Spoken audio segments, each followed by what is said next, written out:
Well, hello. Good evening. I'm so busy reading the chat. Good evening and welcome to this week's Destiny's Dispatch. And today, Dean and I from Evereye Games has been joined by Michael, otherwise known as Graph Paper Architect, to talk to you all about Mission Indie. Welcome, Michael. Thank you. Thank you for having me. Welcome and hail chat. Nanu. Hope everyone's having a great time.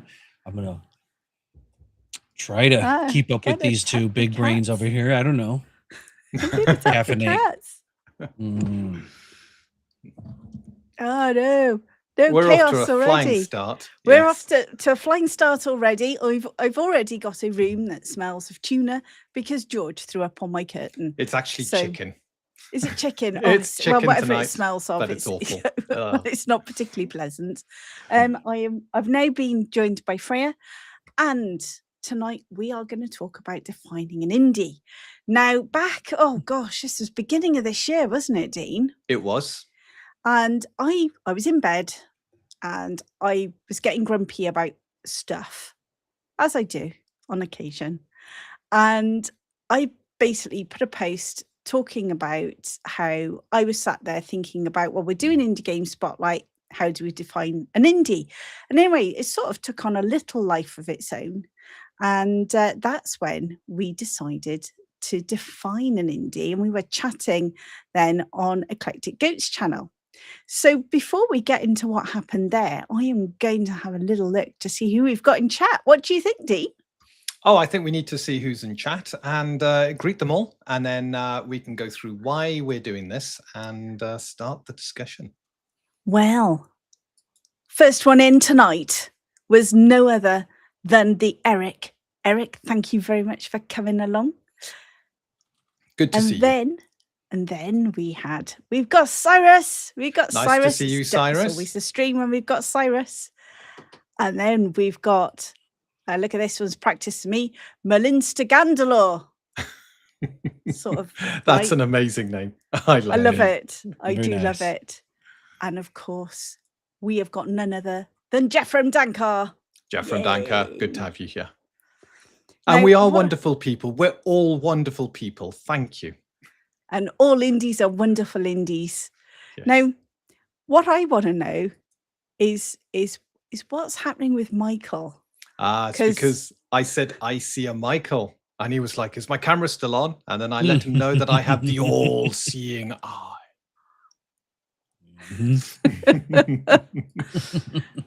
And of course, we have got Graph Paper also lurking in the chat.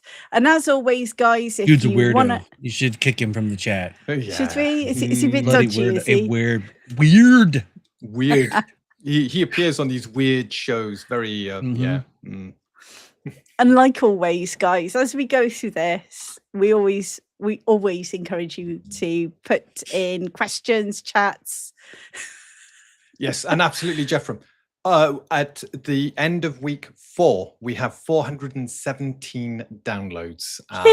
They kind of slowed down, but we got a bit of an advertising campaign we're going to be doing to see which platforms we get a good return on our money. So a little bit of a trial ahead of our backer kits. So I expect those numbers to go up. Yeah, we're investing a whole £400 in this experiment, aren't we, Dean? We are. It's not much in the advertising stakes, but it gives us an indication of where we should see returns. Because I've been getting, when we did our Kickstarter, we did a lot of Facebook advertising because that seemed to be where we were told to spend the money. Nothing. Yeah, bought us nothing. And I've heard that from a lot of people. They put money in Facebook and they get very little back. So but sorry, Meta, you might have to go by the by. Yeah, that was quite a frustrating experience because was it DC20 who launched when we did our original? It wasn't DC20, it was DCC. DCC. No, DC20. It was DC20. No, yeah. DCC did Draw Steel. They weren't against us. It was DC20. And that's right. They came out literally the day or two after we did, and they were pouring in £11,000 a day on advertising. I couldn't keep up. We were there with we've got 50 quid. Yeah. Yes, Jeffrey, we Yeah. only do it via drive-through. So even the website just points to drive-through, because that way we can track all the figures quite easily, and it puts us in a strong position where if drive-through do the fulfilling of our PDFs, I believe they can help us with some advertising as well. So we're going to approach them closer to our back kit, see what help they can give us. Yeah, I don't think, Michael, that we're gonna succeed at 100 downloads a week, but it would be nice, wouldn't it? If And the main book- $90 a book. Oh, I wish we could get $90 a book. That'd be pretty nice. I'm gonna let Michael do our pricing. So long as he can guarantee the downloads. Yes. Yeah, Yep. that would There be you go. lovely, wouldn't it? That would be That good. would be. That would be Good stuff. indeed. So we then went on to Eclectic Goats channel, didn't we, to discuss defining an indie. And we were on there with Professor DM and Grim. Yep, I've just put the And- link to that live stream from her channel. It was a great discussion. It was a good discussion. It was one of my first ever live streams as well, wasn't it? Really? It was, yeah. Yeah. The wasn't only problem we Tittle. had our microphones. She uses some weird streaming software, and our microphones were coming through really faint, and we couldn't figure out why. And yeah, it was a bit. Yeah, it was all right last time we went though. I know you were still very faint on yours. Well, my gain's up at something stupid now, so it'll be fine. Good.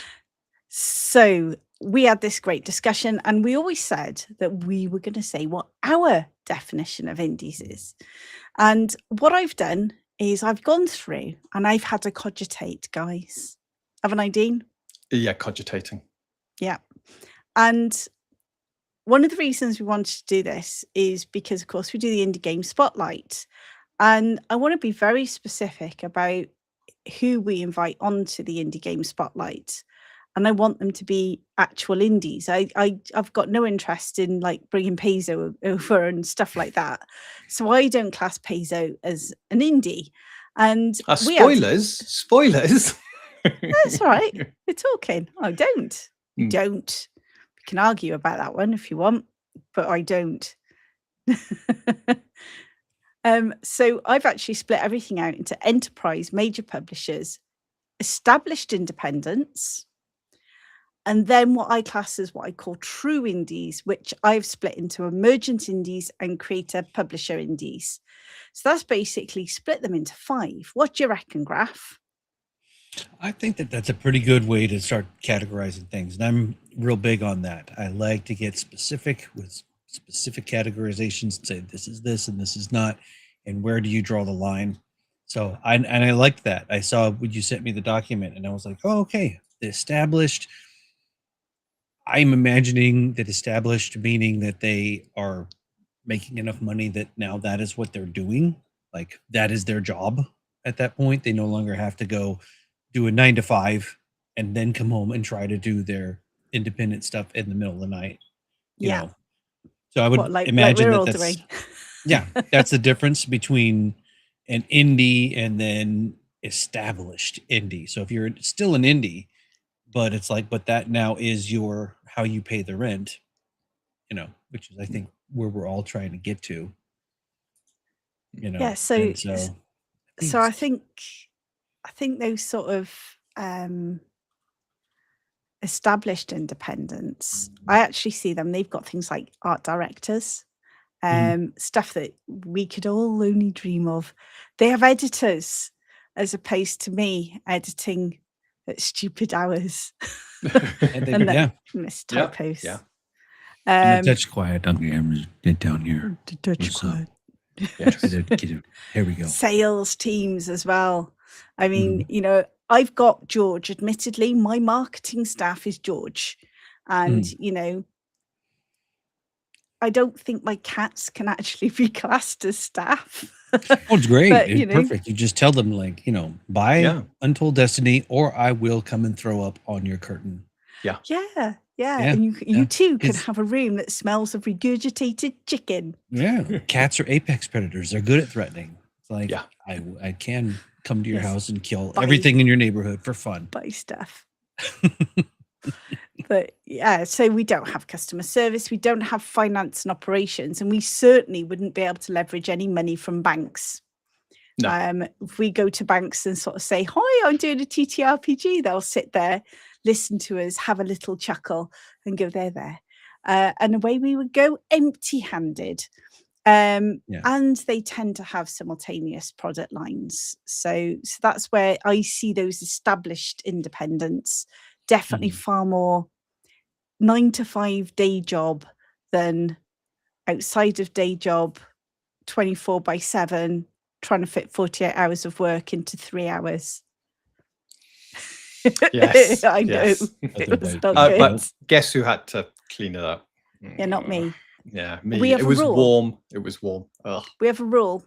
I deal with live things. Dean deals with dead things. Yeah. It works really well because if something's alive, I can ignore it for long enough and then it becomes Dean's problem. Anyway, back to indies. Yeah, I'm excited indies. about getting into Back to this. indies. Yeah. Yeah.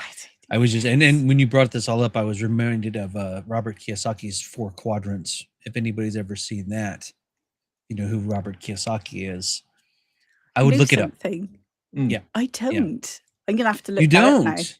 No. Yeah, Robert Kiyosaki. He's a very famous entrepreneur and business owner with real estate, and he teaches these seminars in his 4 quadrants. You start up in the upper left as an employee, then you move down below that. You have your own job. You're self-employed. So that would be our indies, where we are indies. We are self-employed. We're trying to make the jump to the other side and become business owners and have employees and stuff. So that's the difference between, you know, you're working for somebody else, then you're working for yourself. So you don't have a 9 to 5, but you're struggling. You're trying to do your own business, your own thing. And then eventually in your own business, you get to where you can hire an employee. And once you move to that next level, now you have employees versus you doing one-man band of everything. And that's going to be more of your established, I think, indies where they have, as you said, other people doing the work. So I'd just like to mention we have got Sci-Fi Snob in the channel. Hello, Sci-Fi. We've also, what else did I see? I saw something. Oh, yes, Low Eves. Low Eves has also turned up. Oh, Low Eves is here as well. So thank you, Sci-Fi Snobs. Thank you, Low Eves. We've got Low Eves. So, what is this term you use? Employed. Your language is strange to mine ears. Oh. Does this mean you've actually freed yourself from corporate chains, Merlin? Have you managed to escape the grind of the rat race? Or you're between gigs, standing outside in the bread line, like some of us. Like, oh no. Yeah, we've done that enough. I used to do a lot of contracting, didn't I, Dean? Oh, you did. You did. So then you're either working or looking for work. And so that's always a challenge. But look at this. Cyrus says. Right. I'm just bringing up the quadrant cash flow thing. So the employees, business owners, self-employed, and investors. Look at you finding things on the fly. This is why you're doing those buttons today. This is. There we go. Yeah. And that's what I was thinking of. Yeah. Because we're trying to do that. We are. Like, that's absolutely right. Yeah. And so that's what we're trying to do, is make it to where, so when you become a WotC, a Paizo, or whatever, you have employees, even if you're a teeny tiny one, maybe like Troll Lord or whatever. I don't know if they're teeny tiny, but they're bigger than me. So it's just my son and I, although we are partnered with a publisher, so that's good. But yeah, it's like that's good, because you've actually you've got a publisher. So for Dean and I, it's just the two of us. He's self-publishing. So. Make it if you try. Oh yes. Just to say, we have a bear in the chat. Hey, a bear. Welcome. We have a bear in the chat. Hello.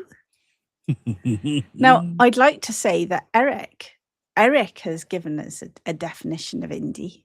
But I don't think you'd agree with this one, Graf. Because because Eric's saying independent without the help of a publisher.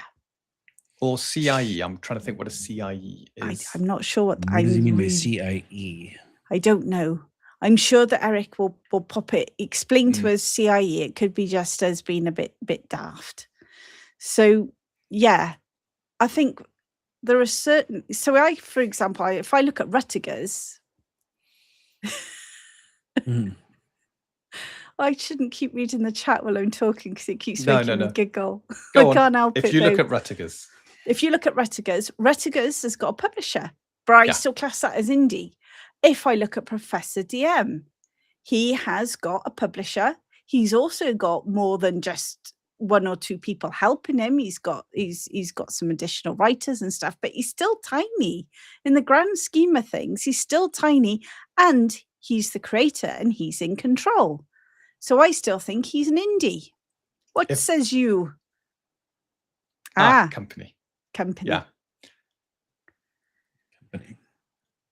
Okay. We should have a company, meaning what, like an LLC or yes, it could be a corporation. Yes. So probably a corporation. Yeah. So CIE is probably their version of an LLC. Yeah. But you look at it, we've set up Evereye Games as a company. It might be just the two of us. Yeah, we know it's Winston. Winston's really doing everything. Oh, he's the brains behind the operation. He is. Yeah. He just pushes forward the pretty boy, and he gets on with the work. Yeah. And this is the challenge, this is what our cats would say as well. Yeah. So having a publisher is actually, I think, a sign of being an indie, because all the big players are their own publishers. They don't have publishers. So WotC is its own publisher. So is Troll Lord Games. So is Paizo. People like that, they're big enough to be their own publisher.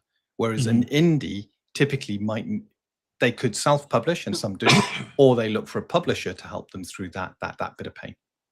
Like yourself, Graf. Yeah.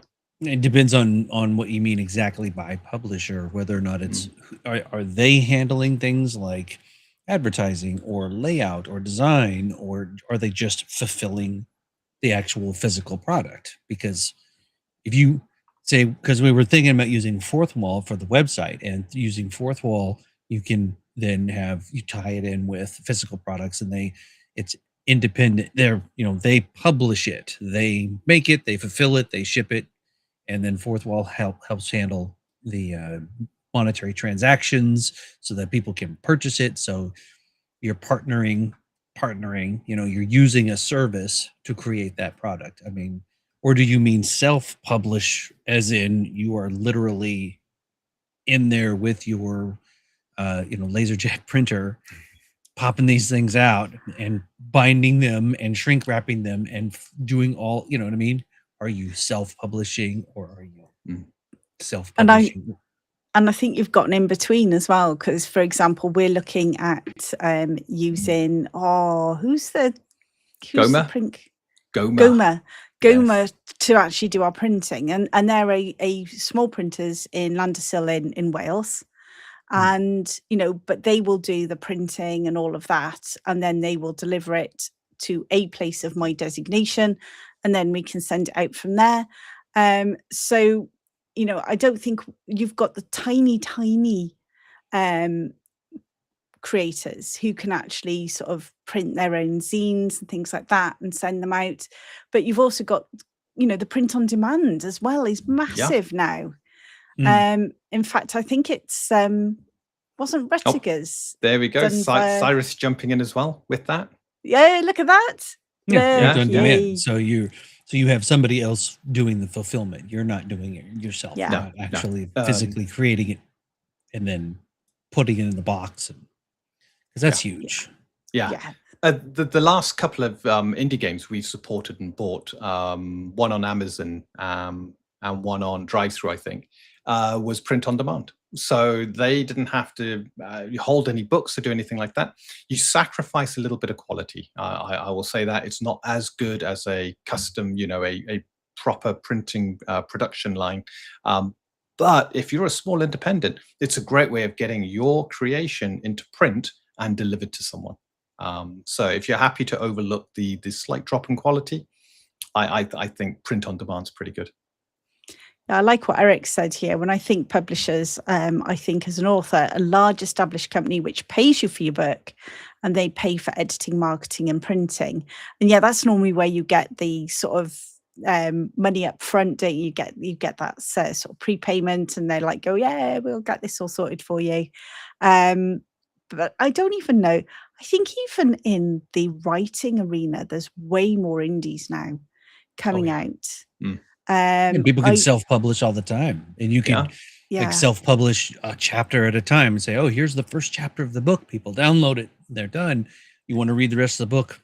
Pony up $5 or whatever, and then they can get the rest of the book. So the landscape of it has changed quite a bit. And I think that's quite challenging the marketplace, because if you think about it, indies are now disrupting. We're disruptors in the marketplace because we're not massive on the sort of stealing all, taking all the money side, and we're going to talk about that in a little bit on how the money actually flows, and it's very depressing. Yes, it is. I did all that. I was just like, I want that one up there. But when you have a look at the money when it comes to the indie markets and ttrpg, it is quite sort of but I think we are disruptors to the industry. I think indie games, and I think indie books as well, they disrupt the industry. I think you see way more. Oh God, I can't read these anymore. They just do it typically to take me off track. It makes me laugh. If you ever get your own pristine, call your company Joan of Arc Publishing, and that you print in Wales. Now, see, I would have thought Job Books Incorporated would have been better for printing in Wales, but that's just me. Yes. Ooh, no, that's funny. I like this. This is a fun fact. Yes. This is in literary circles. Over 2.5 million indie books are published annually, which actually eclipses the traditional industry.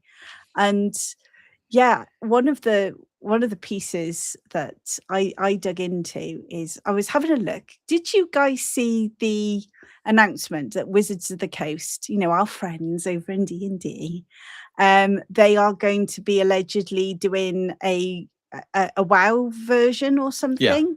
Yeah. They took it down pretty soon after, but they've done it before, 3 and then 3.5 version 2 of WoW. But they've done WoW, they've done Diablo. Yeah. So if you think about that, I looked at that and I thought, way to go doing something original, guys. And I actually think when you have a look at the indies, we're the innovators. I just need to have a look. What's your game about, Michael? Go on, tell me a little bit about your game. Well, we are co-producing. I don't have anything. Well, actually, I do. You know what? Yeah, I've got it here. Yeah. Whilst you're doing that, Kenneth, thank you very much for popping into the chat, and thank you so much for the video you did about our game Untold Destiny. I thought it was amazing. I'm going to pop it into the chat. So Kenneth, you made me cry. Yes, I didn't realise Dean and I. And sorry, Michael, I'm interrupting, but Dean and I were sat in bed, and Dean started playing, and Dean had his iPad out, and he started playing it, and I didn't realise it was about Untold Destiny. I had no idea, and as you were describing all of the literally, the fact that we're doing this together, the fact we've used our savings and all of this, and you started to go to that, I was like going, oh, they're just like us, and Dean's like, it is us, you muppet. Yes. But it literally, everything that you said brought a tear to my eye. So thank you very much. It was a tear of joy. And it really did warm my heart, because it is hard work, isn't it, Dean? And I'm sure Michael's going to agree with me on just how much hard work that is. Yeah, it is. It's crazy. I put the links in Discord for you. Yep. Here we go. There's Nidaria for X. There's the adventureengine.net sign up, which is what we got there.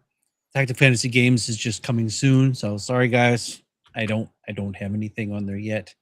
It's my fault though. I go, okay, the website's almost good enough. Oh, but what if I did this? Oh, that's cool. And then I'll look into that and I'll look into this. Or maybe I could do like a cool widget or a cool this, and it's just like, I just got to get it up there. Just be like, this is you need a me. All right, because what I do is I go, no, Dean, you're done. No, stop it. Step away. No more. Yes. No more tweets. No more. I'll get on Discord and be like, what do you think? And then Vicky will be like, yes, that's it. Michael, you're done. You're done. It's enough. Had enough. But you can, everybody can go in there and sign up. You'll get information as soon as it's coming out. We're co-producing. So Tactical Fantasy Games is my son and I. We started the company years ago. And we started co-producing Adventure Engine with Nidaria in 2023, late 2022, 23. So it's been cooking. But I remember we were talking about that. One of the things that makes you an indie, it's like, okay, because if you're in that first quadrant of, okay, we're going to do this, we're just going to start off. Chances are you're pulling 40 or 50 hours a week. And then, okay, how many? I did a whole YouTube on this, but my YouTubes are as dry as freaking toast in the sun on a pavement. So people never watch me. So I stopped doing them, but I did a whole video about time management and how do you get to game design and how you can allocate your hours and breaking it all out visually. You have this many hours in a week, this many hours in a day. How many hours are you doing this? When can you do it to sit down and actually make it happen? So, but Michael, there's a rule. And the rule is sleep is for the weak. I have these matchsticks that keep my eyes open. I'll sleep when I'm in the grave. I have my coffee. Yeah. Which is true. And that's what you're doing as an indie. You're up there 2 a.m. going, okay, I'm almost finished. I'm going to make one more room. Shit. Now what do I put in that room? Oh, goblins. Crap, I already did goblins. Goat people. Yeah. Goat people. Exactly. You go over your goat people.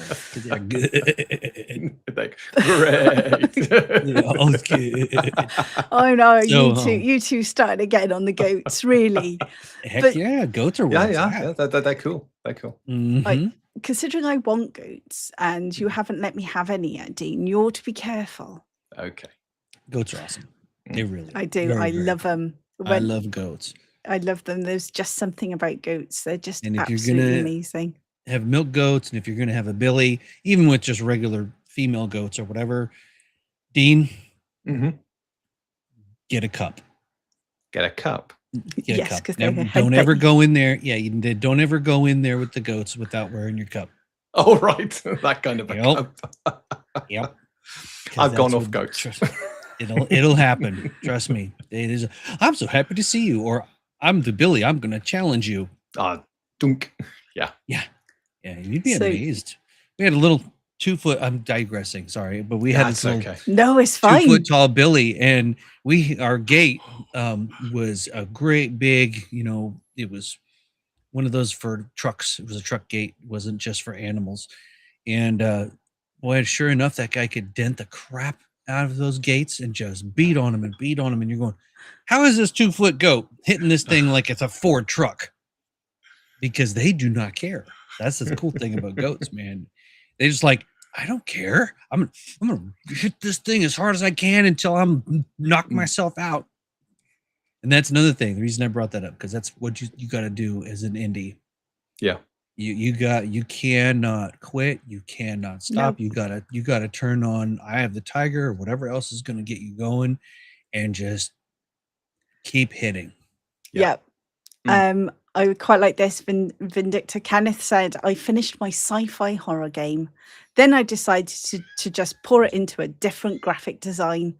And yet everything, every decision, every tweak, every change, it takes time. And time, I would say, is probably the most valuable resource for anybody in the indie market. I don't know what you think, Michael. Oh, dude, it is. And then you've got to try to round up as many people as you can to have a look at it and to try to test it and try to break it. And that's more time. And you're sitting there trying to go down to the local shop every Saturday night as much as you can. and get people to sign an NDA and get people to test it and look at it. Okay, and then when you do find things, it's great when you do find things, but now it's just going to reset your clock. It's like, yeah, you can get all the way out, build out a whole entire set of rules. Oh, these talents are going to break everything. Crap. Okay, so and then if we how you calculate all of the, so between the attributes and the statistics, and then you put in this different talents or talent tree or a talent, how are you going to do it? And then you do it, and it just doesn't work. You know, it's a lot of those. You're cooking, you know, yeah, and then you're like, this smells good. Let's see if it smells good in the pot. No, throw the whole pot.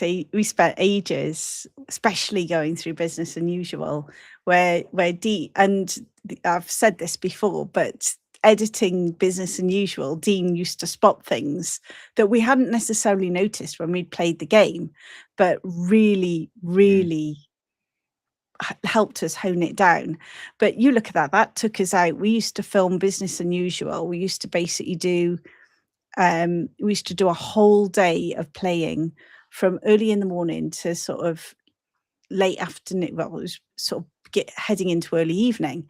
And you know, we were very lucky. We had some people, they had a little one, and you know, they had people volunteering to look after their kids so they could come and play and everything.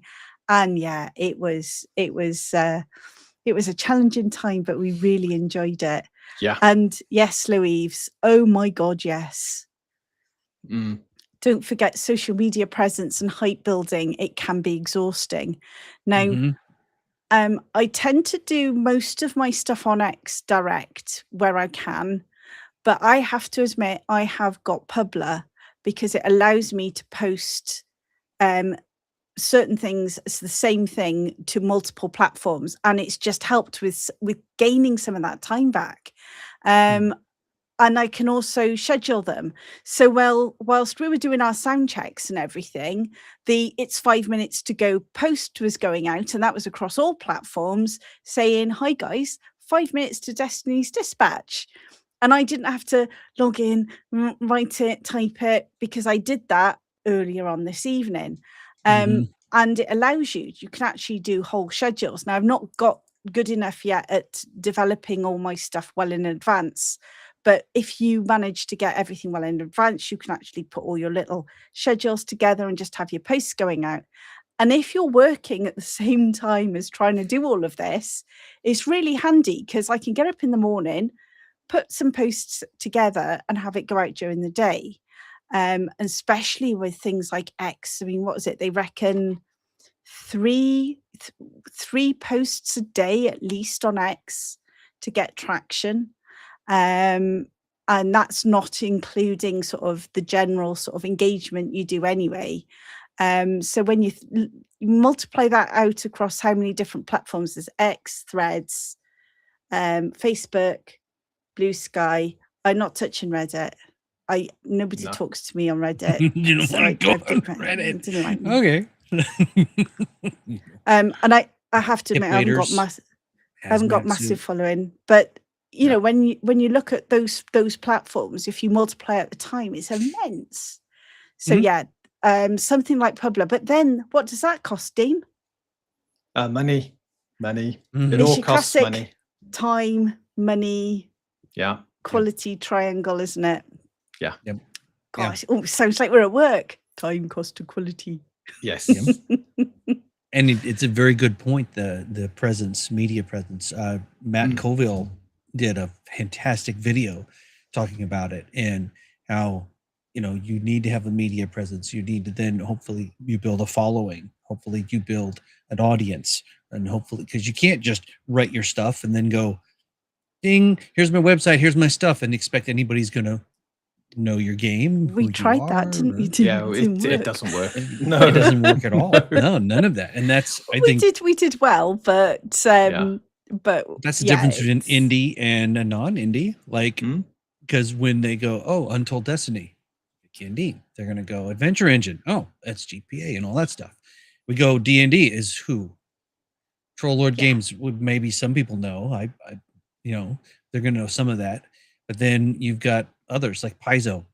What's Pathfinder? Who's Pathfinder? is there a Gary Gygax of Pathfinder? Do we even know? Some people do.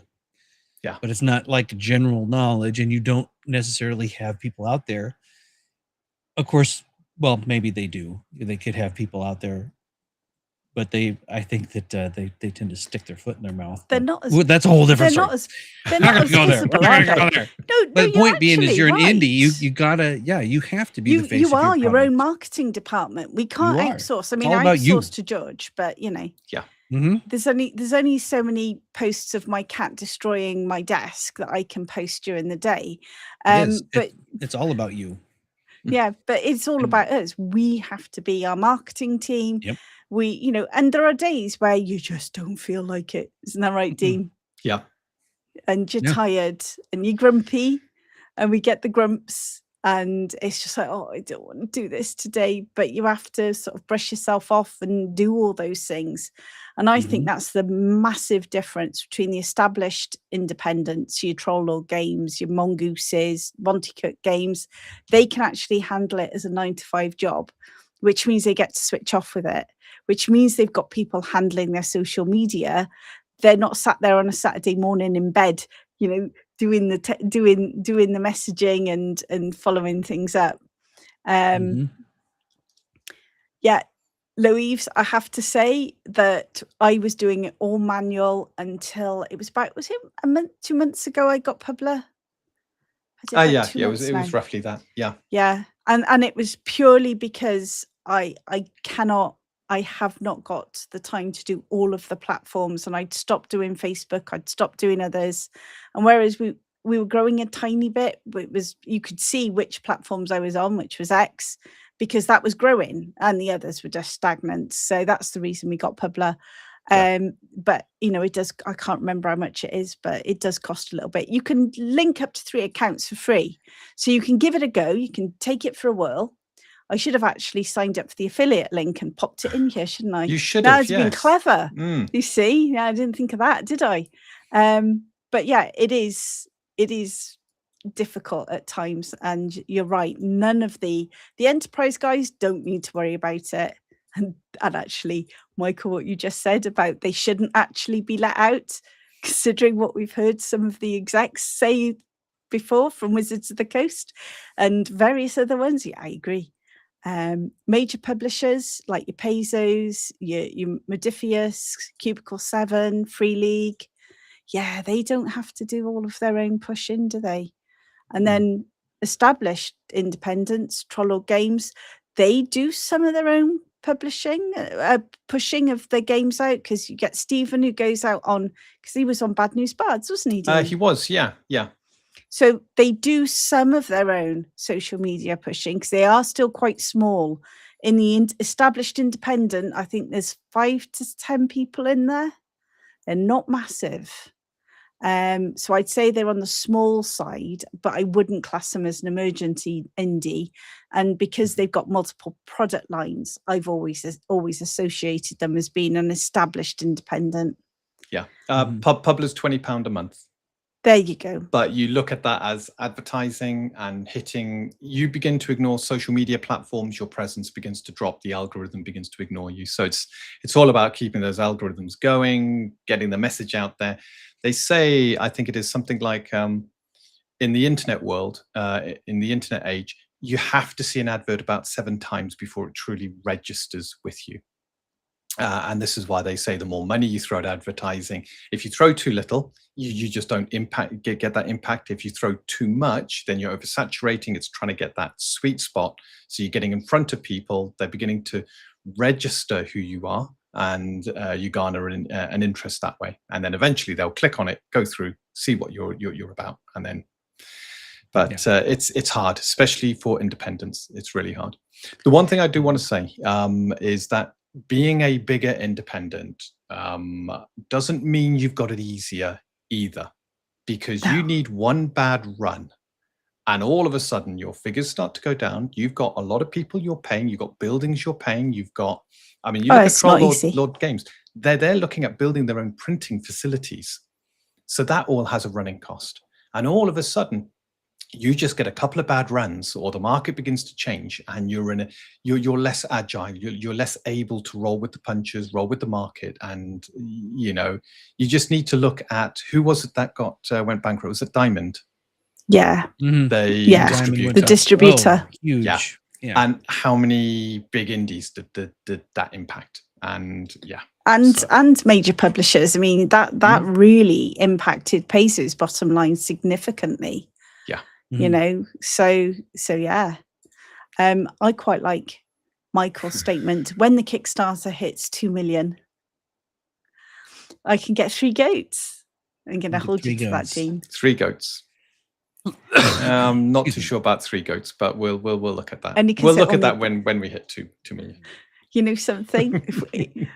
if we hit 2 million, we'll be too busy trying to actually make sure we get everything out the door and doing that to worry about goats, I think. Yeah. And it really isn't as much as you might think. That's no, it's not. Another thing is, because we have to do literally everything as indies, and you're always making sure that if you are farming it out, because you're going to have to farm out something, unless you have your printing press and you have all this stuff and your shipping and your fulfillment and all of that, you're going to have to farm that out. So that's all going to cost money. Every single time you turn around costs money. So, you figure if your price point is $19.95 for a physical product, depending on what that product is, you're going to have what, $2 in your pocket, $3 in your pocket when you're done. And I'm not kidding. I mean, you guys have probably been seeing it. It's like, if I took these books and let's say I wanted to make a good old school box set, I just wanted 2 books, a player's handbook, a DMG, and in a box, and I'm going to try to sell that for $19.95. No way. You're going to have maybe $1 left over. No, you're not maybe even have $1 left over. And that's if you're getting it out of China and they aren't going crazy with the tariffs. And if it's like, there's no way. I mean, it's just not there. So you've just hit on an argument Dean and I are having. I refuse point blank to order anything from China. But that means it's going to majorly hit any bottom line we've got, because if we get the printing done in US and UK, that's going to up the it's going to decrease the profit margin. So hugely. And when you think about the fact that we've paid out already, I don't even want, I know how much it is, and I don't like thinking about it, just even on art and everything else that we've done. It's frightening, isn't it, Dean? When you think about what it, that alone will drive a lot of indies out of the marketplace, because it's challenging, the cost breakdown. And I think when I looked at printing last time, the break points to get books at a cheaper level, if you really want to start hitting good levels, you need to start hitting thousands of books, because then you can start getting them for like £8 a book. But when you're talking about the levels that indies are selling at, 50, 100, you're talking, we have to pay around 20 odd pound a book. And I can't translate that into dollars. So if you think about it, the profit margins we're going to get is just teeny tiny. And that's why when you've got guys like Professor DM looking at the, where they're going, wow, 1.1 million. And he's like, you look at his team and all of those people that need to be paid. You look at everything else. Yes. That's a challenge. Oh, yeah. And there's another one. So if you look up 6 Thinking Hats, it's a book written by Dr. Edward de Bono. I don't know if you can find it, and if you wanted to put it up in the thing, or I've got it pulled up here. I could link it. But this is a great book, and this stuff is what you got to do as an indie as well. When you're an indie, you have to be able to start pushing yourself into, now I'm going to do business hat. I'm not drawing goblins and blah blah blah. I am thinking strictly business. Yeah. What does the contract need to say? What does it not need to say? Et cetera, et cetera. And then put on your marketing hat. And okay, I'm going to do marketing. I'm going to go online. Hey, everybody, I had Cheerios this morning. I'm glad I had Cheerios because sometimes after I go number 2, I can look down and find some Cheerios and I got double my money because now I've got a target when I do number 1, blah, blah, blah. It's like, no, don't put that online. No. Put the social marketing hat on. That's not a good post. Don't do that post. Save that crap for YouTube so people can go, oh, he's funny. Because some things you can post and people will read it and go, oh my God, what the, oh, and you're canceled. Other things you can say on YouTube and people understand. Like it's inflection, isn't it? Yeah, a little bit in body language. Yeah, you've got body language, you've got inflection, and sometimes you read something cold and it's just like, but I just like to highlight that young Eric, last book I published, I got $1.09 a copy, way less than it cost me to produce.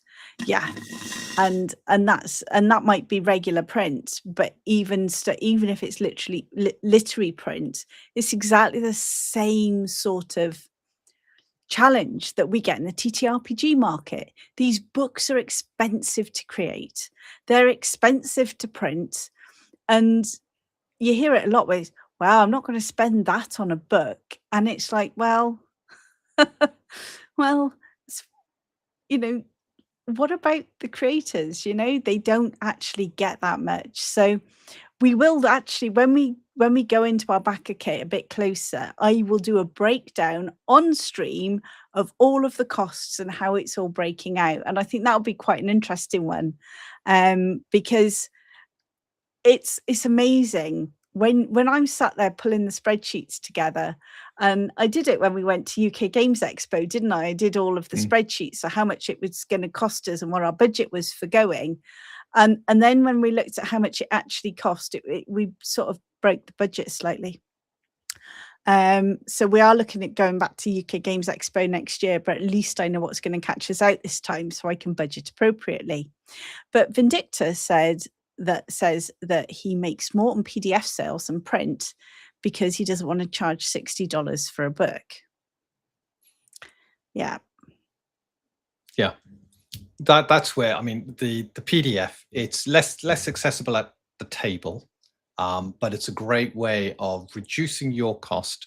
This is where I've looked at how the indie scene on computer games has taken off, but they don't have to produce books. It's all done digitally. They've got these platforms like Steam that only take like 30% typically, Apple, stuff like that. But don't you think that's actually created a massive market now for indies in the computer games it has. industry? I'm not saying that as a bad thing. So all you've got is your time and the software tools you've used to pull things together. There's a lot of resources online, and people are less fussy about you using a standard kind of asset pack and putting that into your game, because it's about the gameplay with an indie. It doesn't need to look flash and really brilliant. It's all about the gameplay.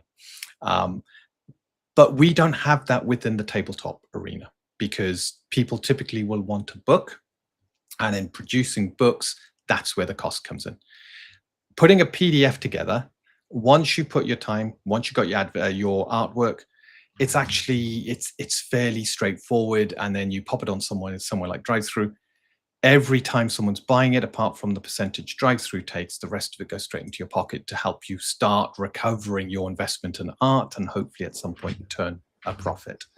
And I guess when it comes to books, people just have to accept that books are going to be, we've been talking about goats so much that the eclectic goat has arrived. I think we've summoned the eclectic goat with our conversation about goats. And I didn't even know. So I'm looking at Eclectic Goat right now.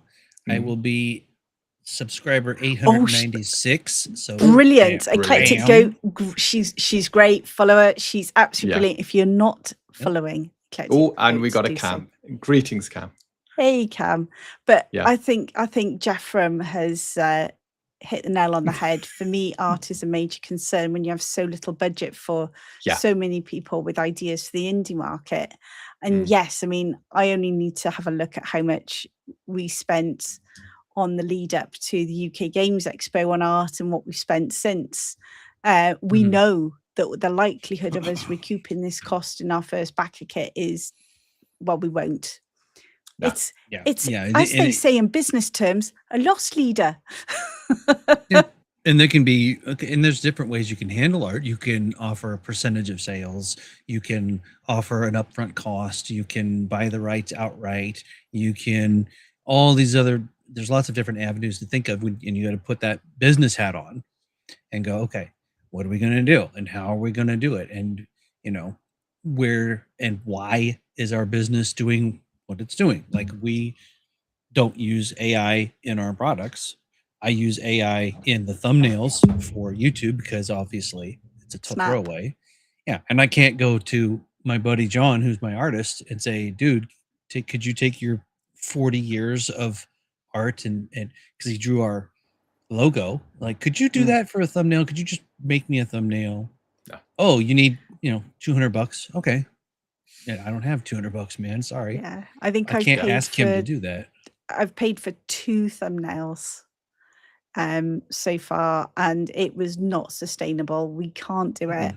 So that's and of course Michael gave me lessons so I can make better thumbnails, and I think they're going all right. But I've been, funny enough, talking about going out on different social media platforms. Yeah, Facebook, you have a thumbnail that has been done by AI, and you get in certain groups lambasted. Yeah. Oh, look, Lenny. There's the a lot of eclectic people. goat likes you. Look at that. I know. Graph paper architect. What a cool name. There's still a lot of people really against AI art, and our preference is always real art, but AI art is a tool to fill in those gaps where you just can't afford a real artist. My preference. Thumbnails. Only thumbnails will not be in our product. Oh God, if you're selling something, now I know I'm looking at someone like Corpse King, and I understand why he had to put AI art in his product, but then his product, I looked at how much he was charging. You can understand he wasn't like, charging a lot for it. And I fully support that model. I'm not going to turn around and rubbish him because he had to rely on AI art to get his creation out there. If anything, good on him. He's driven the way on helping there to, allowing there to be a little bit more acceptance around AI art.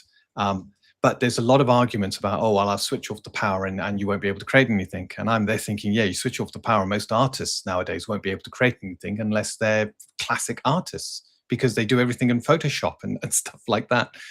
So hopefully one day AI art will get a bit more of a rap, but I think you will always get better quality and more uniqueness from using a real artist. And that's what we're looking to do, so that our books stand out, our art stands out. It doesn't blend in with the look and feel of all the other AI art. Yeah, Eclectic Goat, completely agree with you. I have had so much crap for AI thumbnails, and they basically got, well, you can use Canva, and it's like, I use Canva a lot, and you know what? A lot of the templates you're looking at and stuff like that have been AI generated. So don't tell me you're not using AI. You might not think you're using it because you're not using ChatGPT or Gemini or whatever, but there's this reel I put out. I did a creation of myself as a Muppet, and put it on as an introduction to somewhere, and I was like, I did it as a tongue-in-cheek thing, and I got absolutely lambasted for it. And it's just like, have a sense of humor. But yeah, you do get an awful lot of crap. But yeah, I mean, the amount of money we've spent on artwork is we've basically spent our savings. And but you've got, if you want artists to do work, then you have to. But when we've not been able to get any more work from her because of the cost, but we did have someone who actually did painting, because I always loved the aesthetics of some of the paintings that were in D&D and stuff like that. But the cost, just because, of course, you've also got to make sure that it covers all the materials. They've got material costs, quite significant ones. So when you're talking about, even if it's acrylics and not necessarily oil, it's not cheap. So yeah, we've had to stop going down the painting route at the moment. We just can't afford it, because it was multiple thousands for one piece, and we're not made of money, are we, Dean? No. No. Yeah. And that's a good cutoff, or a good way to say, if you're an indie and you're not established, you're probably completely self-funded. Yeah. And when you finally get to the point where you make enough sales to actually begin to fund from sales, then you turning into established. And then because it doesn't even pay for itself. It's like you think about it, we're indies. So you're an indie, I'm an indie. You've got lots of people in the chat who actually have their own indie games. Shall we have a little look about just how big the slice of our pie actually is? Do you want to know that? I was hoping you would say that. Yeah, shall I bring it up? You bring it up. This look at me. I'm back at school. I'm actually back at work. I do these pretty things at work all the time. But how we divide it up, if you remember back to how I described that I split up the market. So enterprise, major publishers, established independent, emergent indies, and creator publishers. Now, when you have a look at those 5 pieces, and this is rough. Now, none of these figures are actually 100% spot on. And the reason I can say that is because trying to actually trawl through everything and find exactly how many of everything there is out there is very difficult. And even when you're having a look to see what certain creators are actually bringing in, especially on the enterprise side, they have a habit of not actually sharing that much. So what I'm going to go through here, it's all approximate, but it is as close to accurate as I can get it with the information that we have at hand.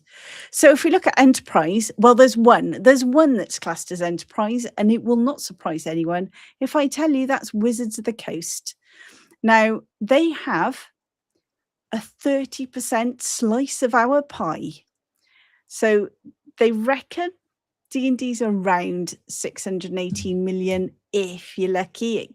It's big sort of there's a big sort of gap around that where they think it could be from this to this, but it's roughly around 618 million, give or take what they're not telling us at the time. Then we got those major publishers we spoke about. So if you look, it's around 15 to 30 of those, and they've got a 22% of the pie, which is about 453 million. That's not bad. But look at that. 15, 30 publishers have got less of a pie slice, and that's not each. That's 453 split between, say, 30 publishers versus 618 million for one. Then you've got your established independents. So we talked about those earlier. And you're talking about 309 million split between anything from 100 to 250 of them. Now that's starting to get, it's a bit worrying. Then you get down to the emergent indies. So there's around 1,500 to 4,000 of those. And the pie is then, you've only got about 14%, which is about 288 million. Now down at the bottom, you've got the creator publishers. Now there's anything up to about 35,000 of us all vying for a little slice of this pie. And there's around 391 million. So you can see there, it's great because they're 2 inverse triangles.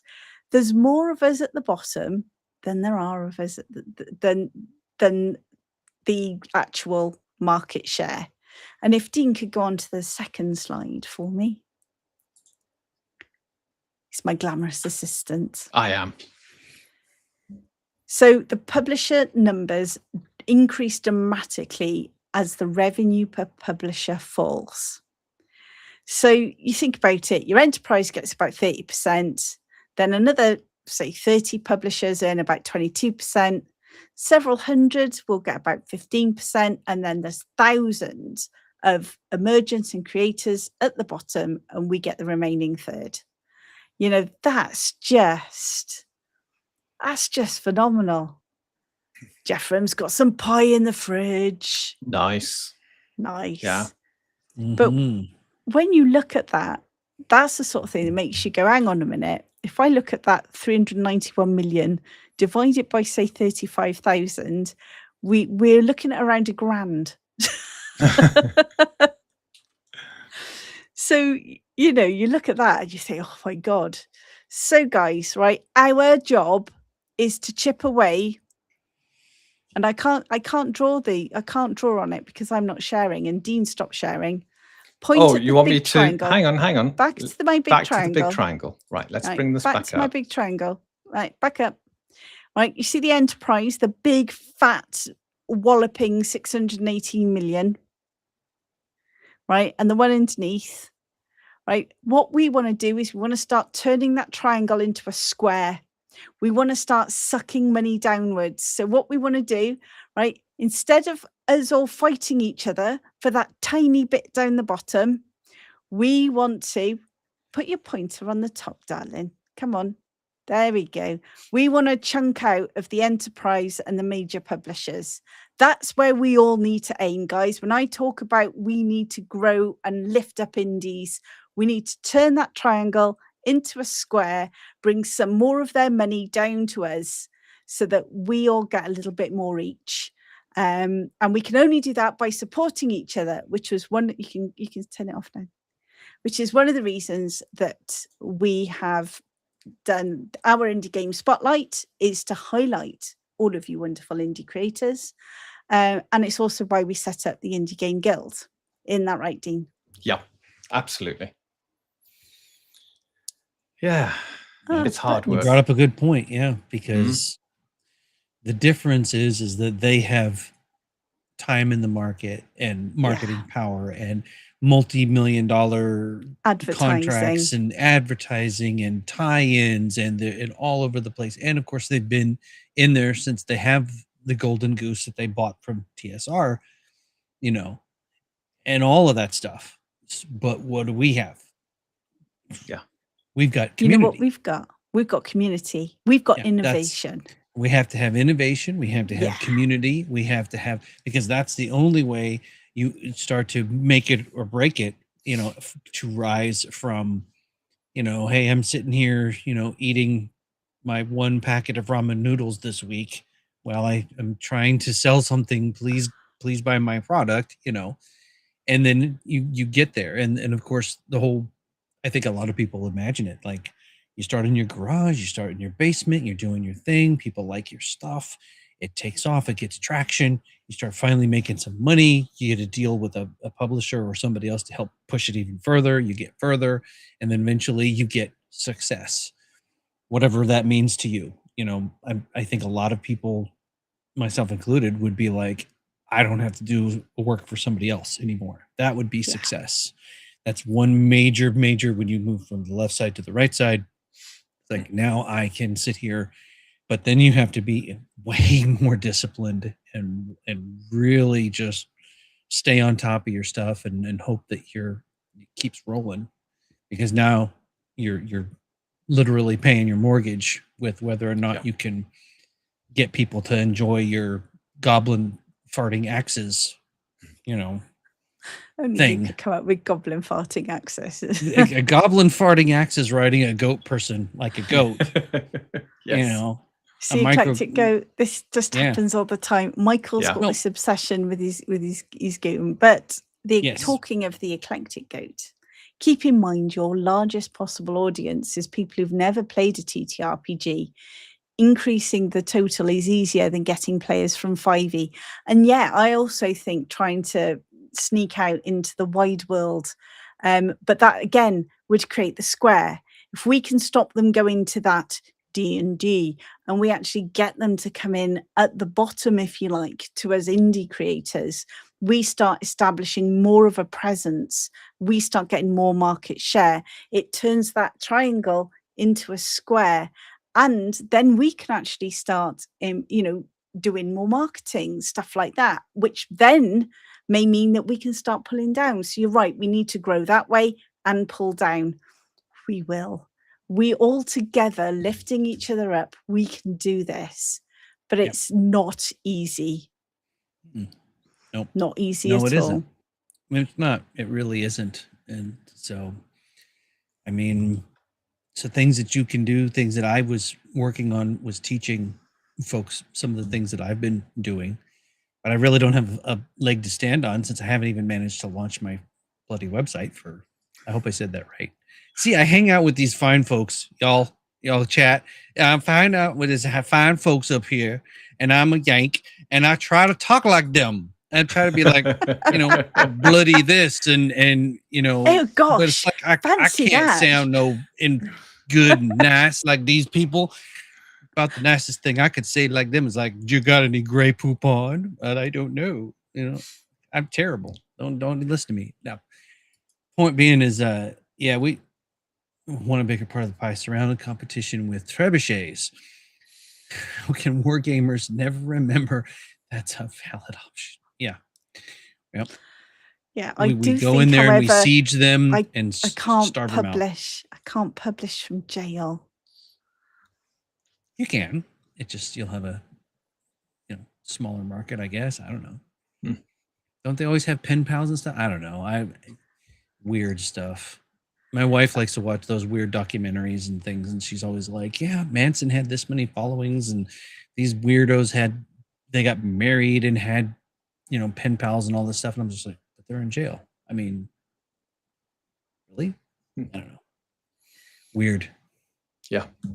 So there you go. Do an indie game about jail, being in jail. Yeah. No. I want to know. So the kind people at Bardic Aggravation did it. Aggravation. Yeah, did a shout out. Ooh, interesting. You have to check them out. Yes. So when it comes to indies, then Vicky, if I bring this back up. Oh yes. Okay. So when we look at our indie game spotlight, we consider an indie definitely the bottom rung, the creator publishers. Yes. And the one above. Yes. Yes. So we've got plenty to keep us going by the looks of those numbers. We shouldn't run out of people to interview anytime soon. Yeah. What examples of established independents are there? Established independence. Yes. So this is to give people an idea of what we mean. So when we say established independence, what are we kind of talking about?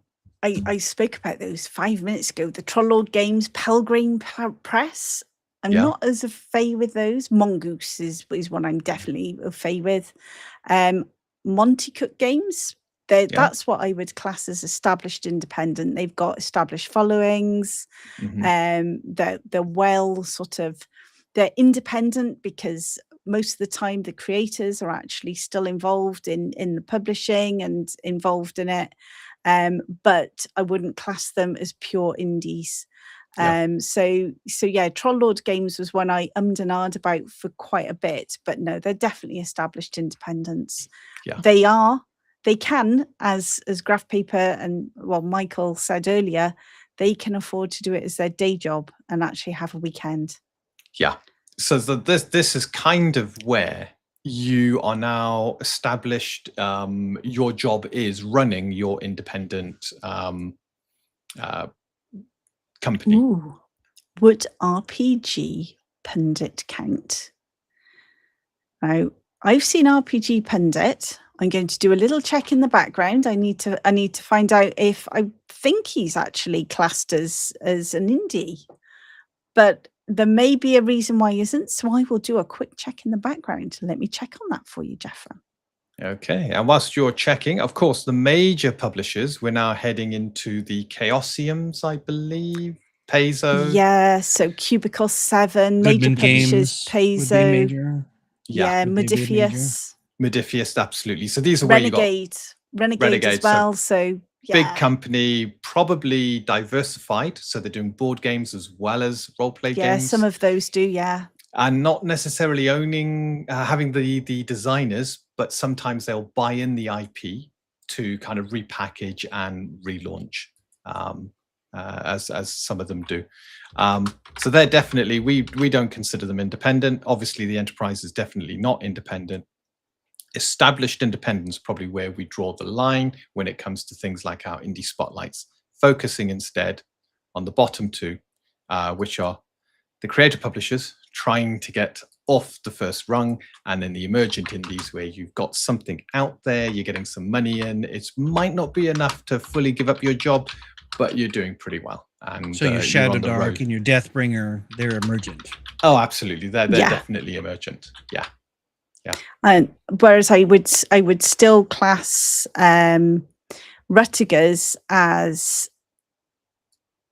creator publisher at the moment. I think hopefully we'll move to emergent over a period of time. But again, it's tiny team. There is a publisher involved, but again, very tiny, and hasn't got a massive team at all, and very much creator focused. Yeah. Excellent. There we go. So we fulfilled, whilst you're looking, we have fulfilled our goal of defining what we believe an indie to be, or rather the indies to be, because we can't all be lumped in one bucket. No. Yeah. Definitely not. See, I'm pressing buttons, so you are. I am. Yes, Mongoose is. Let me pop that one up, and that was one of the ones that they are constantly buying other people's products. So here's a question for you. Yeah. Then. If you go, I'll do, what is it? Mongoose Publishing Notorious. Okay. If you go back to the triangles, please, Dean. Oh yeah, absolutely. For since the requirements aren't on here, we're just looking at money. What if a creator publisher indie then takes off? You got your, we've seen some really nice success for Shadow Dark and Deathbringer. They're bringing in some serious money. Yeah. Well, of course, we know how that works. We've been explaining it to people. That doesn't mean that they've made it. That doesn't mean they can quit their day job. They made some good money. They need to keep it up. But can they stay an indie if they get up to the money level of a major or enterprise level? Let's say that for some, if you sold if they're pulling 500 million copies of Untold Destiny tomorrow. Oh, that would be nice. And now you're looking at $200 million or 200 million pounds, because that's more than dollars. So you got 200 million pound, right? Just like that. Let's say you got that. Are you still an indie since you got the money? So the way I would describe it, and Dean can tell me if I'm wrong, which he would definitely tell me if I'm wrong. I would say that as long as Dean and I are in creative control, regardless of how we run it, and we are making the decisions, we may be able to do more in the way of marketing and stuff like that. I would say at that point you are moving out of your creator publisher indies and you're going up the scale. But I would say until you've actually been established for a long time, so I'd actually say there's a time frame on that, because if you suddenly stop publishing, you're no longer an indie. And we would definitely be keeping on publishing because we've got a roadmap for ages. I think then you start moving into your in established independence. So that's the point where you move from your emergent into established independent, and that would be if you start getting lots more permanent staff. And I would say that when you're establishing yourself and you're treating it more as a 9 to 5, then you can move into established independent. And then even though you've got an independent sort of overview, you might not be classed as a small indie, might not be classed as an emergent indie or a creator publisher indie. To me, if you are independent, you are creator led. But we are defining our indies for Indie Game Spotlights as those within the emergent and creator publisher area, because we're all the people who need that helping hand to be seen. Yeah, I'd say it's, and correct me if I'm wrong, it's the complexity of the company that is the difference between an emergent indie and an established independent. Yeah. So I mean, you look at GUI Cube. yeah, they're a small team. They're not they're not bloated. I'd put them under the. I mean, they're established, but at the same time, they rely very heavily on each campaign bringing in the money because they've all got day jobs on top of doing what they do. I'd put them in the emergent indies section, which is exactly where they are. Yeah, even though some of their Kickstarters raise quite a good amount of money, that it's not their primary job. Yeah. Their primary job is marketing and stuff like that, and they do the games on the side. So yeah, to answer your question, if we suddenly made 200 million overnight, I'd put us in the emergent indies. Yeah, because we're still small, we're still managing creator-led. Yeah, very creator-led, incredibly creator-led, and we haven't put together a board. Having like an employed accountant and an employed marketing person and all of this. Okay, so what if you had, let's say it's been 5 years and you have everything. You've got your employees. You're as big as WotC, but you are still 100% in control. I think there is. Are you still an independent? Are you still an indie because you are creating the product and everyone has to do it what you say no matter what? Or you see, I want to say yes, but I've also very sensible in the fact that we would then have resources that wouldn't be available to create a publisher indies and emergent indies. Then I think you're definitely heading more into established independent at that point. Right. So, when you can start treating it as a day job, you're moving out of what I class as the indie, which is, you know what, we have to work really hard at this. We're up at all times of the night. Oh, you know what? I've now got Joey. Joey's going to handle some of my social media and is going to run Publer. And God, Michael. They do this on purpose. Thank you for popping in. We really do appreciate it. Yeah, and I agree with Cyrus. When you have shareholders, you're no longer indie. But you look at it, Peso hasn't got shareholders. I don't think Renegade have either.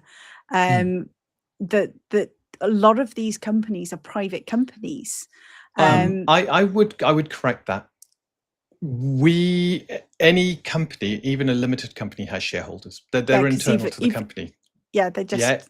It's a dictation of how the profits are shared. So it's not floated. Yeah, it's not floated. It's not incorporated, and that's why WotC is clearly a top massive. But anything underneath, if the creators do not have the majority share, I'd say that's definitely loss of indie status, because then they're no longer calling the shots. They're not the ones who at board level can turn around and say, we want to go in this direction. They can be overruled at that point. They lose control of their company. Exactly. That's what I mean, is can you be an independent creator and still be hyper successful and still be considered an independent creator? I don't see why not. But that's because I want to be incredibly successful and remain an indie. So, but I do think there is a time you actually step out of what I call the small indies and then into your established independent. And that's why I've got that in as a row, because I think there is that split. I don't think, for example, Shadowdark's hit that yet. I don't think they've hit established independent. I think they've got a long way to go. I think there is sort of a point though where you will hit established independent. But I have an answer to RPG Pundit. Ooh. So he's been quite successful, but he is definitely an independent TTRPG designer. Even though he's been credited as a consultant on 5e, that's as an employee. That does not change stuff he's done outside of D&D.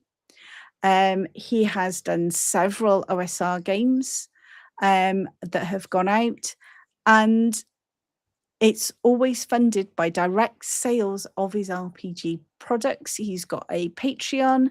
He's also got YouTube. He's also got PayPal support, stuff like that, and community donations for the operating costs of the RPG forum.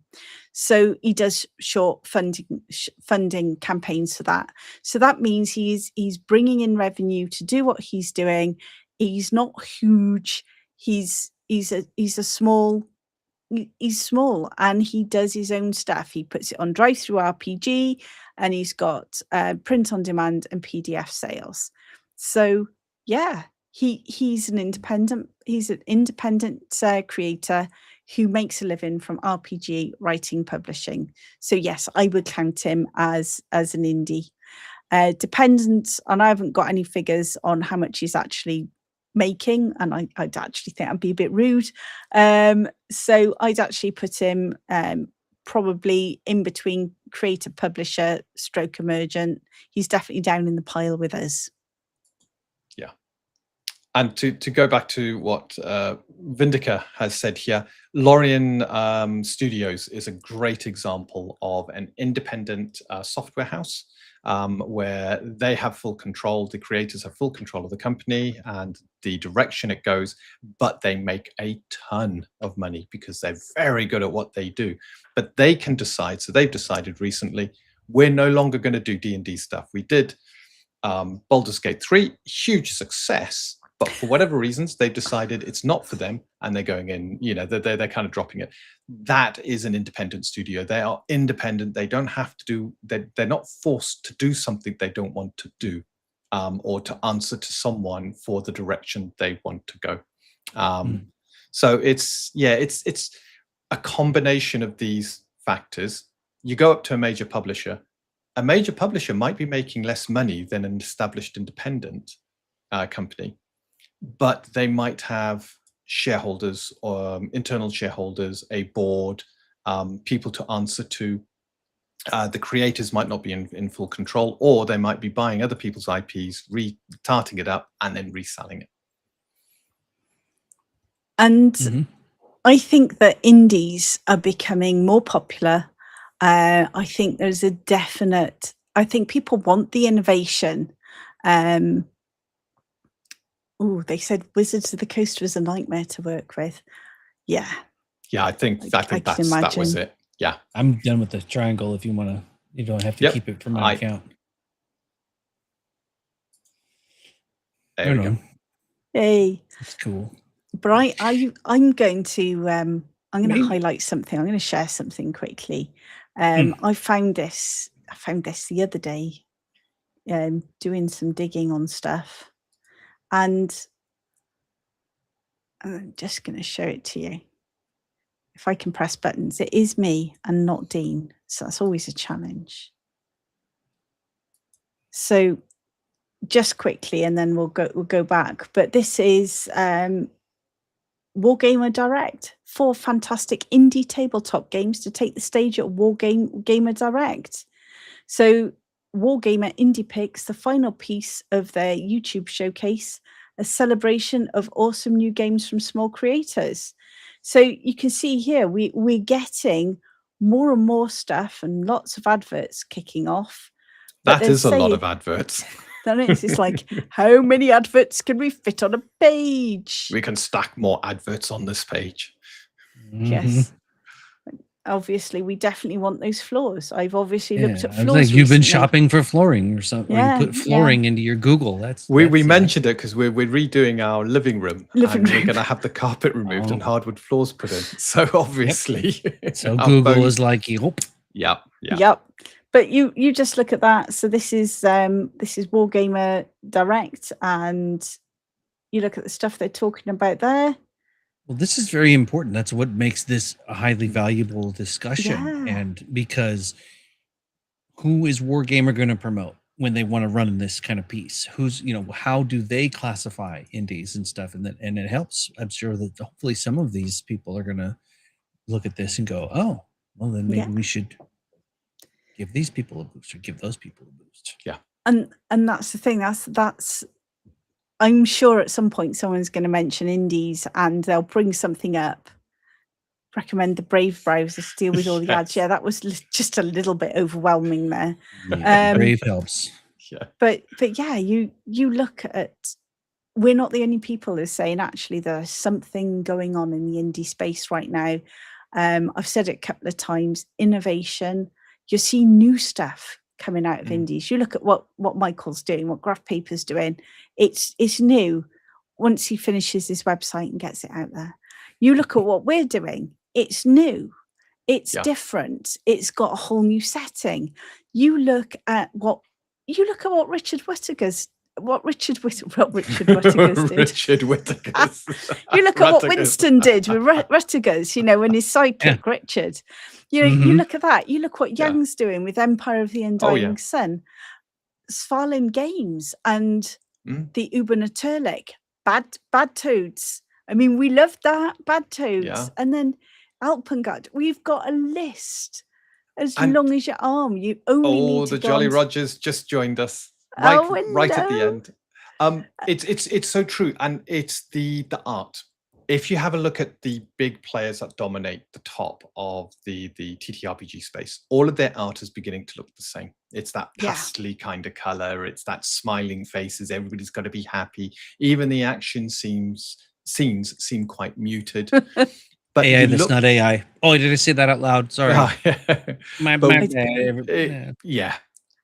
But when you go down, you begin to see unique art. You begin to see individual creations, even if they're using AI. So, which one? It wasn't Alpen. It was the one with the steamship, the ship. Etheria. Thank you. Eothera. Yeah. There we go. He's trained an AI engine to create the style of art he wants in his book, and it looks unique. It doesn't look too AI, and it actually looks quite good. But he's taken time, effort, and a lot of money to actually do that, because he's paying for the tokens and stuff like that. The moment you begin to drop down into the indie market, you get uniqueness, you get individuality. It's fantastic. Yeah. And I think that's absolutely key. And Cyrus has hit the nail on the head here. Swords replaced with pool noodles. Yes. Yeah. Of course. You can't go into the bakery and have your barista have an actual sword. No way. No, can't do that. No. Yeah, but can't have a pool noodle.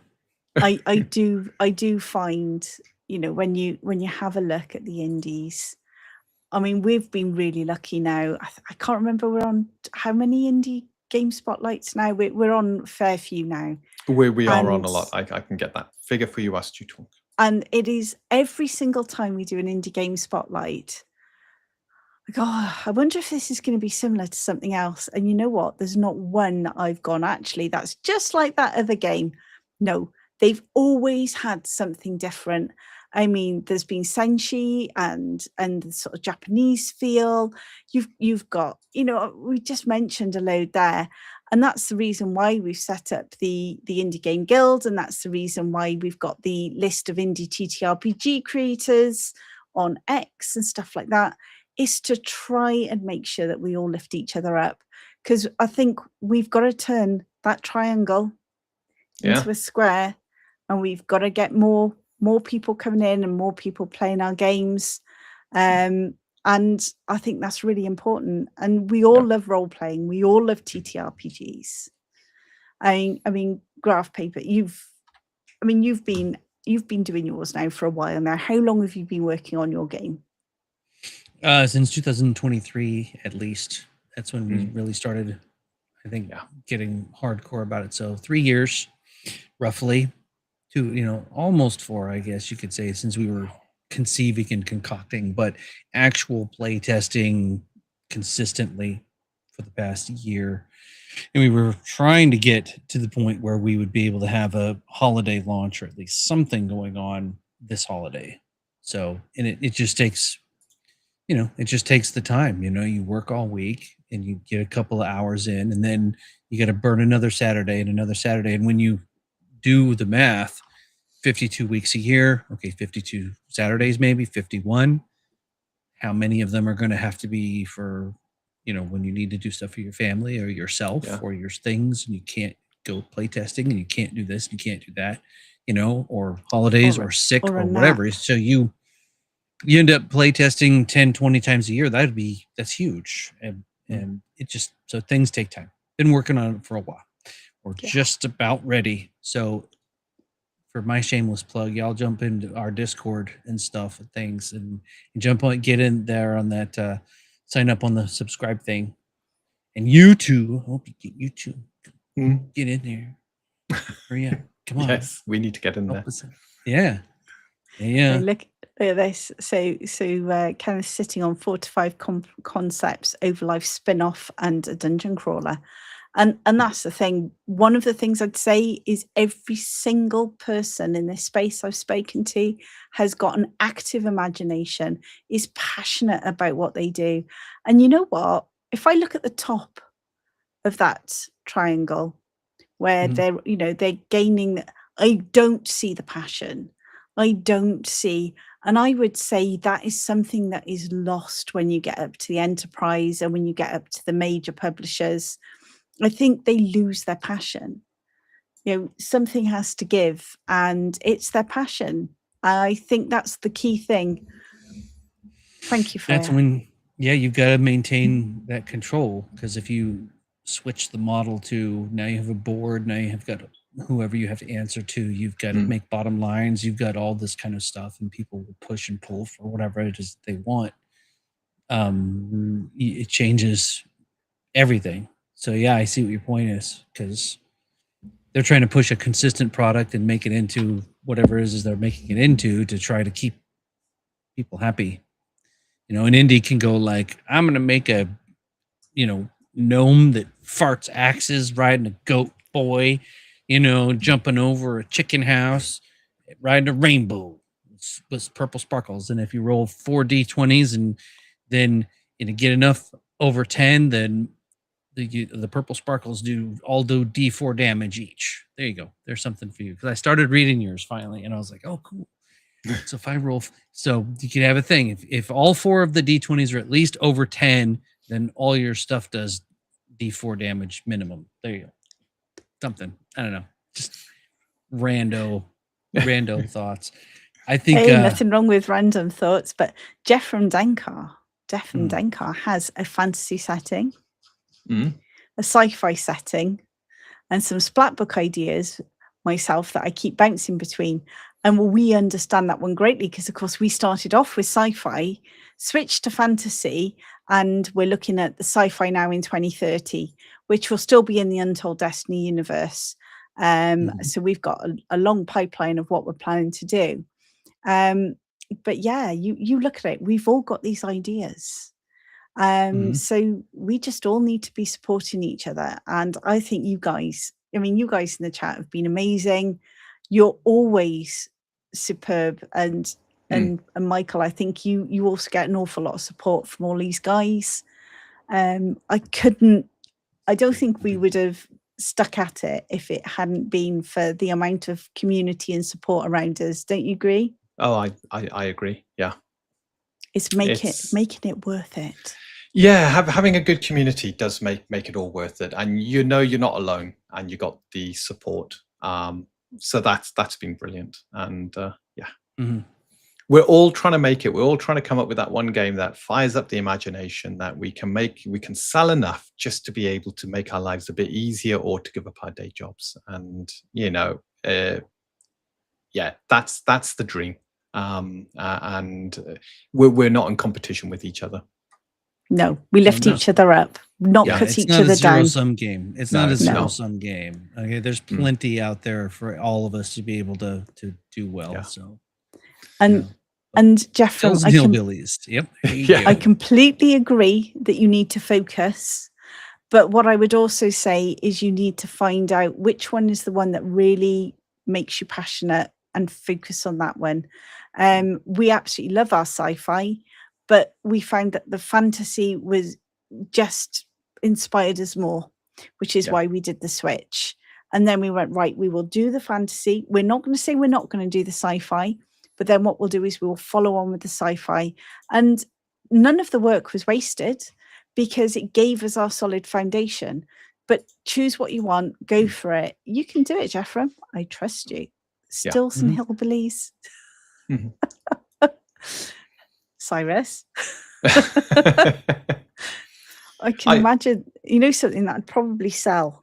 Well, you got all kinds of great mechanics here. I mean, you got the whole thing about, your still, your alchemy skills and stuff like that, and brewing. And then you got this whole mechanical aspect of keeping your car trim, because you got to race past the cops and get to the, the You got to be gin able to make that houses. jump, man. Yeah, And you got to yeah. have enough orange paint to fix it up after you don't make the jump. Exactly. You got a whole Fix your party car. structure there, really, including your big bruiser who's like carrying and quickly loading the car and stuff like that. Because you only got so much time to unload before you're off again. And I can see a good game there. Yep. Yeah, you could set. You could also have a spin-off set in the Prohibition where you have to get around all the police. Oh, that's what I was thinking of. Yeah. Yep. But you see, then you have magical items. You have your magical Daisy Dukes that give you +10 charisma, and cast like what is it? Charm person on. Yeah. Oh yes. The and yeah. This is why I have to put up with guys. So Kenneth has said, you mean if I keep handing out my games for free, I won't be able to quit my day job? Yeah, funnily enough, no. Sorry, Kenneth. But that's why our backer kit is starting on the 13th of October. And funnily enough, I've got to get it updated. So I got an email off them going, don't forget to update your backer kit. I'm like, yeah, I know. I remember when Richard was doing his, he kept saying about how much effort it was to get everything updated, and it is really challenging. Now, I really like this idea. Yeah. I'm going to show you this from Eric. Eric says, I wonder if indie TTRPG association, where when you buy one book, you get codes for a few dollars off the other books in a list of associates. I like that. I think that's a good idea. Mm-hmm. I think that's got legs. I really do. I quite like that. Yeah. Well done, Eric. Yep. That's a good way of everybody growing together. I do like that indeed. And we're also our own everybody's marketing department as well. I mean, all the people above us, like you said, they've got employees and they've got people to hammer on all of those stuff, and we've got Publer and us. Yeah. And so everybody can talk about everybody. Get out there and be like, hey, have you heard about Untold Destiny? Well, here, download the thing. Go. Get out there and talk about it. Yeah, and that's the thing. So again, if any of you have got stuff out there, if you want to do an indie game spotlight, contact me. I am actually Dean's falling asleep. Look at him. Oh God, it's late. It's late. I know it's late. It's late. And he thinks he needs sleep. I do. He thinks he needs sleep. Sleep is for the weak. But what I'm going to just finish off with, I am actually going to do a form on the website so people can book, because that'll make my life easier. You can't, dude. I'm gonna go and see you. You can't go. Yeah, no. Dean's Destiny's dispatch. Dean's dispatch deals. Who do you want dispatched again? Not just double D's, but triple D's, baby. That's all. Hey, not that bad. All right, yes. And Jeffrem, it is that this is a truly supportive community. And I tell you this, on days where it's been really hard for us, and there have been days, haven't there, Dean? Oh God, yes. Yeah. And the one thing that has got us through is the fact that we've got such an amazing community around us. If you'd have told me sort of 3 years ago we'd be sat here doing this sort of thing, if we'd be sat there talking to all you guys, I would have laughed. So I'm going to wrap up tonight before Dean has a nap live on air. I will have a nap live on air. I got no pride. But I will. Paddy's just joined. You can't just log off because Paddy's just joined. Paddy's just joined. We got to log off. Hey, Paddy. Hey, Paddy. Paddy hurt himself, didn't he? So how's the old thumb and everything? It'll take about 30 seconds for that to come around. Dang it. I'll force Dean to stay on for 5 more minutes. And he's so tired. I am. He is so tired. Okay, we'll do some quick shot if you don't mind. Let's try this. Yeah. Top 3 things. You're an indie. I'm an indie. We're all indies. Yeah. So what is the top 3 things that you can think of that we can do for each other that would be helpful? Number 1. Respond to posts, and engage in posts to help the social media. That would be, I think, across all platforms. Number 1, the amount of times you put stuff out there and it's just like tumbleweed. We're quite lucky. You guys are great, but we need to spread things further and wider because you hit those ceilings and we need to get things out. So the more stuff we can get out there, the better. It was the whole reason for setting up the community, was in order to try and get further on X. Same thing if you see stuff from all of us guys on Facebook, Blue Sky. Cyrus always reposts my stuff on Blue Sky, and I'm terrible at Blue Sky. So thank you, Cyrus. So stuff like that, I'd say repost. That's my number 1. Go on, Dean, your number 1. I thought we were doing 1, 2, and 3 between us. All right.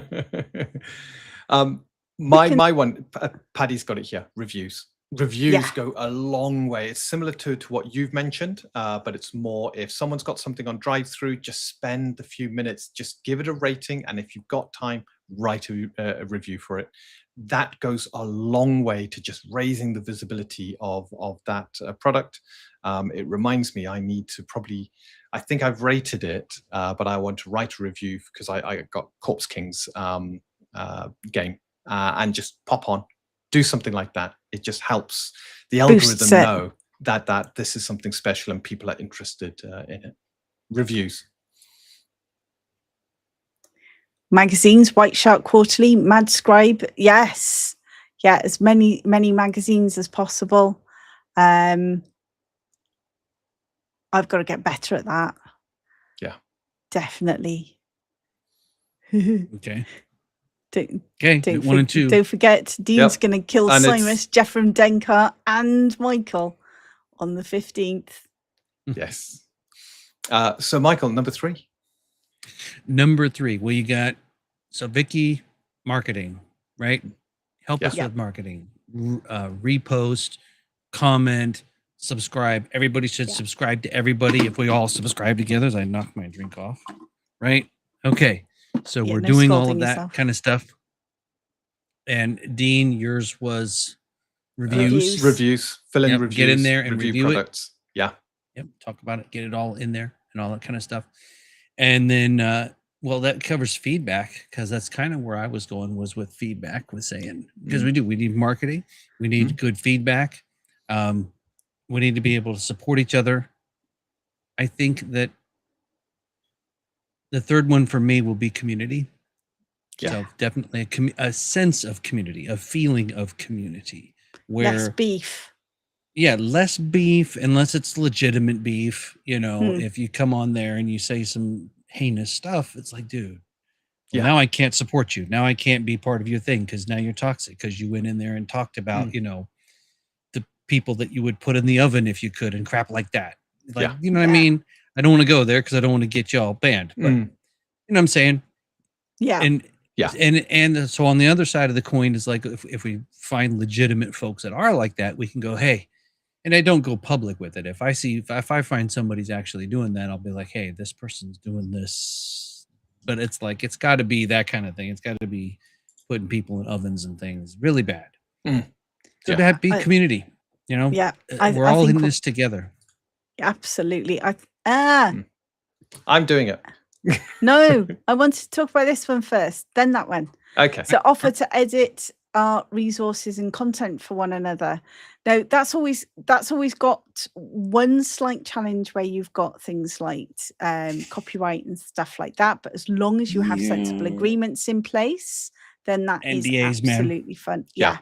Eric, I gotta tell you, I can't stress it enough. As much as I trust people and I like people and we are a community, also don't trust anybody.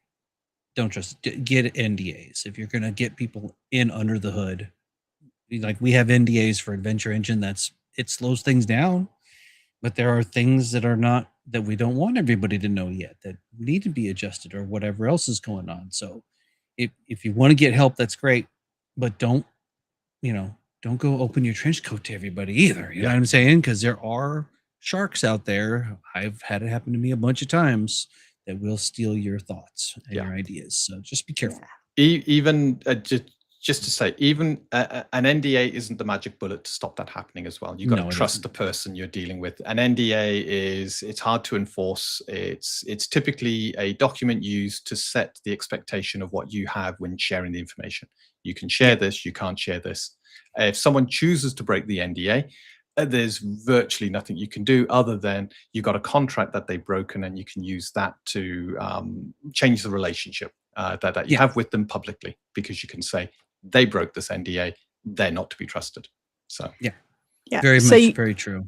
So you have got challenges around that, but I'd like to highlight, for example, via the Indie Game Guild, Paddy actually provided stock art that he said any indie could use and stuff like that. And that was just absolutely fantastic. So Paddy, and everybody really appreciates that. And I think that's really key. And again, Michael came through and he went through all of our stuff before we actually put out our download, and went through and actually read it and came back with you can't spell. But it was good, because that was a document that was about to go out for free. So it wasn't a problem putting it in front, and we put it in front of a lot of people, and there was a lot caught, and then some stuff missed by a lot of other people that got caught by other people, but it all helped. And now we're doing the last revision. You get word of that blind document. after a while. Yeah, you get absolutely word blind after a while. Yeah. And having those people offer to have a look at it, to give you feedback, that has been fantastic. That has been the best help ever. One of the challenges with legal contracts, now I always put in place art briefs that stipulate what we can and can't do with all of my artists. But I will honestly say I have not gone down legal contracts, because guess what? I'd rather the money goes to artists than goes to lawyers. So we have sensible, written in English. Luckily, we've got quite a business background on both Dean and I, so we're very much used to how stuff is written in business. So we have got clauses in our art briefs and stuff, but it's all in plain English because we don't believe in gobbledygook. But not everybody can afford lawyers to do actual legally binding contracts. Just have a look online. So if, for example, if it's about artwork, have a look online, ask the questions, even ask an AI engine, but take it with a pinch of salt. If I want to own this artwork, what do I need to say in my agreement with them?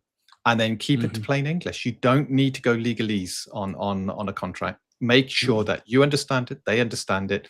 And all we got within our art briefs is, you give us the art, and I'm trying to remember what it is, but there's a wording which is effectively, the moment you've done the art and we paid for it, it's ours, and we can do whatever we want with that art. But we will give you an irrevocable license. An irrevocable license to use it in your PR.